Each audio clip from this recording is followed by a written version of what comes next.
seperti yang saya sebutkan dalam klip sebelumnya, dalam klip ini saya akan menjawab pertanyaan-pertanyaan dari teman-teman terkait dengan syarat tes psikologi yang baik. Ada cukup banyak pertanyaan, saya berharap saya bisa menjawabnya semua dalam waktu yang singkat. Ini adalah pertanyaan pertama terkait dengan daya diskriminasi tes. Jadi apa sebetulnya daya diskriminasi tes itu? Lalu di sini juga sempat ditanyakan mengapa suatu tes perlu memiliki daya diskriminasi. Lalu konteks diskriminasi di sini apa dan dilakukan terhadap apa? Beberapa jawaban yang saya baca di sini mengarah pada apa yang disebut sebagai daya diskriminasi item, bukan daya diskriminasi tes. Konsepnya kurang lebih sama sebenarnya. Perbedaannya hanya pada jika daya diskriminasi item, maka daya diskriminasi item merupakan kemampuan item. Jadi setiap item memiliki kemampuan untuk membedakan subjek antara mereka yang memang memiliki kemampuan yang tinggi dengan mereka yang memiliki kemampuan yang lebih rendah. Semakin tinggi daya diskriminasi item, maka menunjukkan bahwa item itu semakin peka terhadap perbedaan individual. Daya diskriminasi tes, idenya kurang lebih sama, tapi mencakup keseluruhan tes, yaitu kemampuan tes dalam membedakan orang-orang dengan kemampuan yang berbeda-beda. Semakin tinggi daya diskriminasi tesnya, ini berarti orang yang memiliki perbedaan kemampuan yang sedikit saja itu akan dengan mudah diidentifikasi oleh tes ini.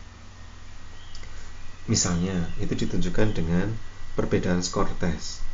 Jadi orang-orang yang memiliki kemampuan yang berbeda itu akan terlihat dari skor tes yang berbeda.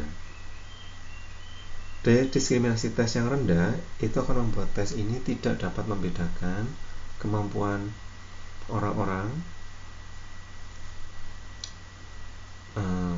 dengan perbedaan kemampuan yang mungkin sebetulnya lebih besar.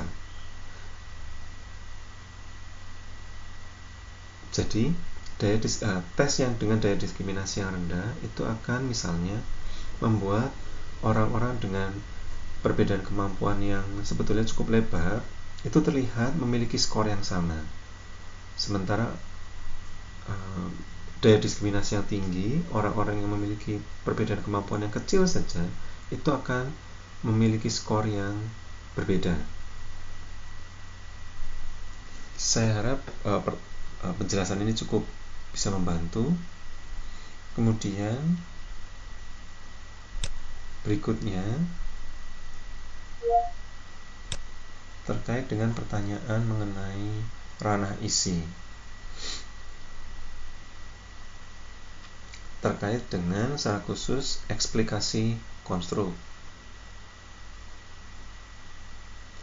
Eksplikasi konstruk, saya pikir penjelasan yang diberikan sudah cukup baik, karena di psikologi kita berurusan dengan konstruk yang abstrak, seringkali tidak jelas, seringkali ahli yang berbeda memiliki definisi yang berbeda terhadap konstruk. Maka proses eksplikasi konstruk menjadi sangat penting, karena hanya dengan eksplikasi konstruk ini kita dapat mengurai konstruk yang hendak kita ukur, kemudian memperjelas batasannya, bagaimana dia berbeda dari konstruk yang lain, kemudian juga apa persamaannya dengan konstruk tertentu, kemudian bisa diuraikan indikator perilaku dari konstruk tersebut apa, lalu bagaimana orang yang memiliki konstruk tersebut dengan taraf yang tinggi itu akan berperilaku seperti apa, dengan taraf yang rendah akan berperilaku seperti apa. Eksplikasi konstruk ini merupakan langkah awal, merupakan persyaratan awal sebelum orang dapat menulis item. Karena tentu saja tanpa batasan yang jelas, tanpa indikator perilaku yang jelas, orang tidak bisa menulis item untuk menggambarkan suatu konstruk tertentu. Oke. Berikutnya,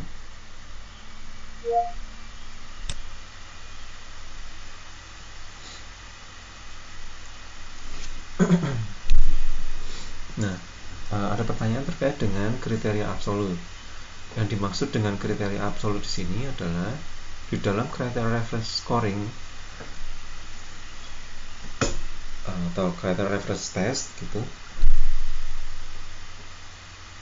skor yang dihasilkan oleh atau skor yang diperoleh seseorang itu kemudian dibandingkan dengan sebuah kategori atau sebuah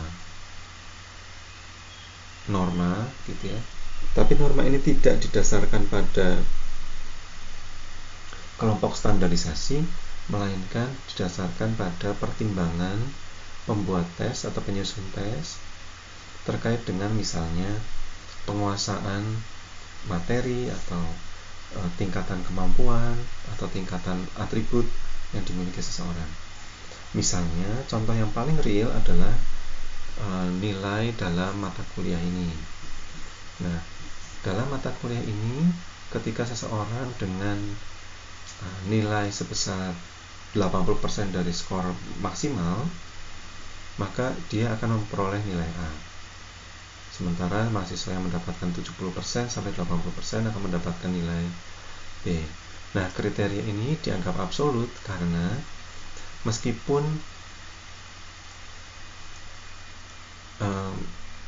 berganti kelas, artinya ketika saya memiliki kelas yang berbeda-beda, kriteria seseorang untuk masuk dalam A, B, C, D itu akan tetap sama.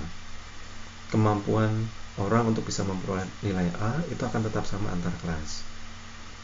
Meskipun misalnya ada sebuah kelas yang berisi mahasiswa-mahasiswa yang cukup memiliki pemahaman sangat baik tentang psikometri, sementara di kelas lain pemahamannya kurang baik.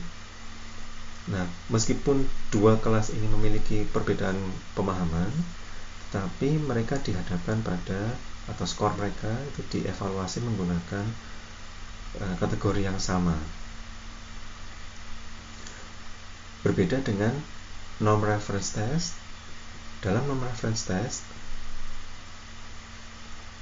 ketika norma didasarkan pada tingkat pemahaman yang berbeda, maka di setiap kelas akan memiliki norma yang berbeda juga. Sehingga misalnya jumlah mahasiswa yang mendapatkan A di setiap kelas akan menjadi kurang lebih sama sejauh standar deviasi dan minnya sama. Nah, ini berbeda dengan kriteria reference test. Dalam kriteria reference test bisa sangat dimungkinkan satu kelas itu semuanya memiliki nilai A atau semuanya memiliki nilai C atau memiliki nilai E. Sementara dalam norm reference test pasti akan ada mahasiswa yang mendapatkan nilai A, B, C, D, dan E mengikuti distribusi yang diacu oleh pembuat norma.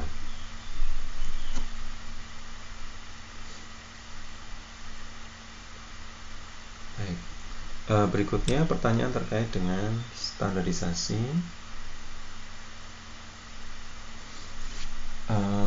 Mengapa kriteria reference tidak membutuhkan standarisasi? Kelompok ini lebih tepatnya tidak membutuhkan kelompok standarisasi.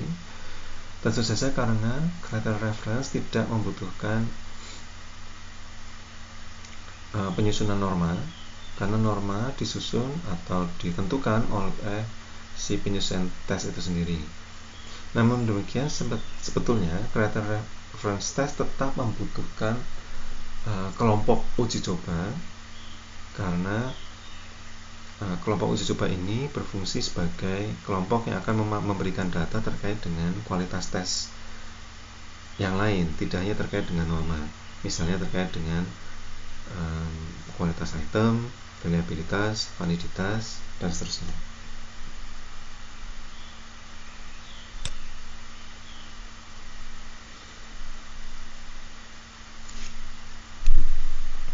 Nah, di dalam ini pertanyaan berikutnya terkait dengan evaluasi desain rancangan tes yang melibatkan orang awam. Pertanyaannya kurang lebih sekitar bentuk dari evaluasinya itu seperti apa jika melibatkan orang awam. Sekaligus juga expert judgment. Ya, tentu saja evaluasinya ini dalam bentuk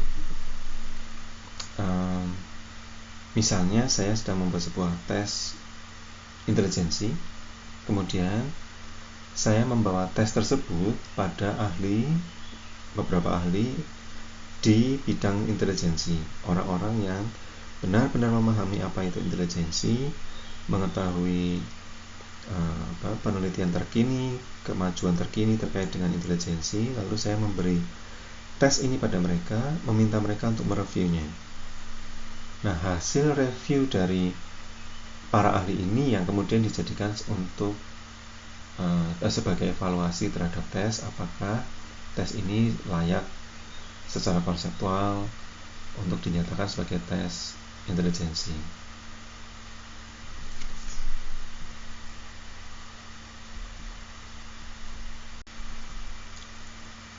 Baik, pertanyaan berikutnya terkait dengan face validity. Lalu pertanyaannya terkait apakah yang dimaksud subjek di sini awam atau ahli. Untuk face validity, biasanya peneliti akan meminta pertolongan orang yang nantinya akan dikenai tes tersebut. Misal, ketika saya membuat sebuah tes kecemasan yang diperuntukkan untuk mahasiswa misalnya, lalu ketika saya melakukan face validity, mengecek face validity, saya meminta bantuan mahasiswa untuk melihat apakah kira-kira menurut mereka apa yang tertulis di sana itu merupakan atau mengukur kecemasan. Tentu saja sebenarnya cukup banyak ahli yang menolak face validity sebagai usaha memvalidasi karena tidak berdasarkan teori, tidak didasarkan pada perilaku dari skor. Dia hanya didasarkan pada kesan yang muncul pada orang-orang yang nantinya akan dikenai oleh tes. Berikutnya,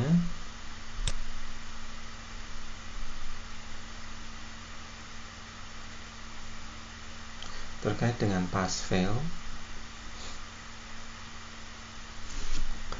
apakah ada tes psikologi yang menggunakan cara scoring yang pass-fail?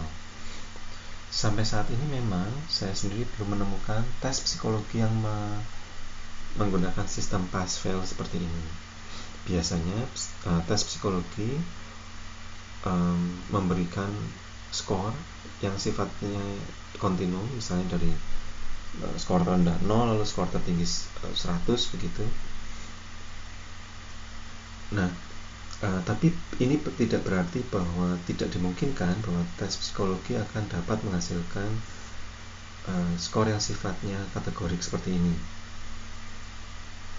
Kadang-kadang dalam beberapa hal, misalnya ketika orang membuat pengukuran depresi, akan ada cutting point tertentu untuk membuat seseorang bisa masuk ke dalam kategori tingkatan depresi tertentu. Misalnya kalau skor seseorang di atas 100, maka dia akan masuk dalam kategori depresi berat, tapi kalau di bawah 15 misalnya, itu masuk ke dalam kategori ringan.